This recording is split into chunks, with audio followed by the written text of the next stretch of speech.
বিষ্ণু ইসলাম সেজদায় পড়ে তাসবিহ পড়তেন, সুবহানা রাব্বিয়াল আ'লা, সুবহানা রাব্বিয়াল আ'লা। এর অর্থটা খুব সুন্দর। এর অর্থটা আপনারা জানেন? সুবহানা রাব্বিয়াল আ'লা মানে আমি আমার রবের পবিত্রতা ঘোষণা করছি, যিনি হচ্ছেন আল আ'লা, সর্বোচ্চ, সবচেয়ে বড়। তার চেয়ে বড় কেউ হতে পারে না। আরবিতে আল আ'লা শব্দের অর্থ হচ্ছে সবচেয়ে উঁচু, সবচেয়ে বড়, সর্বোচ্চ, এটাকে বলে আ'লা।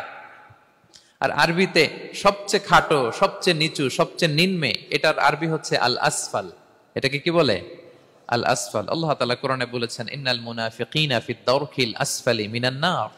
মুনাফিকেরা জাহান্নামের একেবারে নিচে থাকবে, নিচে। তাহলে সবচেয়ে নিচু অবস্থানকে বলে আসফাল, আর সবচেয়ে উঁচু অবস্থানকে বলে আ'লা। আওয়াজ করে বলুন, সবচেয়ে উঁচু অবস্থানকে বলে। আমরা ওইটাই বলি আল্লাহকে, সুবহানা রাব্বিয়াল আ'লা।